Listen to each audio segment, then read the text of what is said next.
बहुत ज़माना पहले पहाड़ों के दरमियान एक छोटा सा गांव आबाद था। इस गांव का नाम नूरपुर था, मगर इर्द-गिर्द के लोग इसे शैतानों का गांव कहते थे। कि जो भी रात के वक्त इस गांव के करीब जाता, इसे अजीब सी आवाज़ें सुनाई देती, कभी रोशनी चमकती दिखाई देती और कभी साए हरकत करते नजर आते। लोगों ने अफवाह फैला दी कि इस गांव में शैतान रहते हैं। नूरपुर के लोग सादा और मेहनती थे, मगर वो बहुत गरीब थे। गांव के बाहर के लोग उनसे डरते थे और कोई उनके पास आना पसंद नहीं करता था।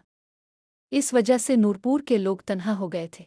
एक दिन करीबी शहर से एक नौजवान लड़का जिसका नाम हारिस था, इस गांव के बारे में सुनकर वहां जाने का इरादा करता है।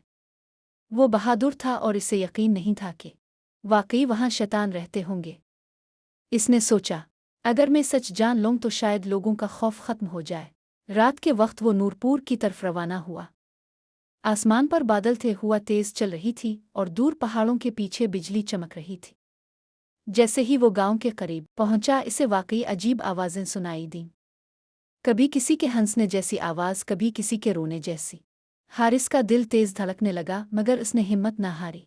जब वो गांव के अंदर दाखिल हुआ तो इसने देखा कि कुछ घरों में मध्यम सी रोशनी जल रही है। अचानक एक साया उसके सामने से गुजरा। वो चौंक गया, मगर थोड़ी देर बाद इसे मालूम हुआ कि वो एक बूढ़ा आदमी था जो लालटेन लिए जा रहा था। बूढ़े ने हैरत से पूछा, बेटा तुम यहाँ क्या कर रहे हो? क्या तुम्हें मालूम नहीं कि लोग इस गांव को शैतानों का गांव कहते हैं? हारिस ने जवाब दिया, बाबा जी मैं सच जाने आया हूँ। क्या वाकई यहाँ शैतान रहते हैं? बूढ़ा आदमी हंस पड़ा, बेटा यहाँ कोई शैतान नहीं रहता। असल कहानी कुछ और है। बूढ़े ने इसे अपने घर ले जाकर सच बताया। कई साल पहले नूरपुर एक खुशहाल गांव था। यहाँ के लोग बहुत हुनरमंद थे। वो लकड़ी और लोहे से अजीब और गरीब चीज़ें बनाते थे। उनके पास एक पुराना कारखाना था जहाँ रात को भी काम होता था। इस कारखाने में मशीनें चलती थीं और उनसे अजीब आवाज़ें आती थीं। एक दिन शहर के कुछ लालची ताजरों ने सोचा कि अगर नूरपुर बदनाम हो जाए तो वो इस ज़मीन को सस्ते दामों खरीद सकते हैं। चुनांचे उन्होंने अफवाह फैलाई कि इस गांव में शैतान रहते हैं।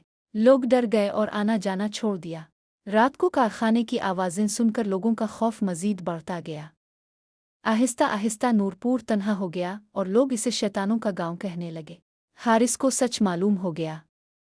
इसने गांव वालों से कहा, अगर हम सब मिलकर सच दुनिया को बताएं तो लोग डरना छोड़ देंगे। अगले दिन हारिस ने अपने मोबाइल से गांव की वीडियो बनाई। इसने कारखाने की मशीनें दिखाईं, बूढ़े कारीगरों का हुनर दिखाया और सारी हकीकत बयान की। फिर वो वीडियो शहर में जाकर लोगों को दिखाई।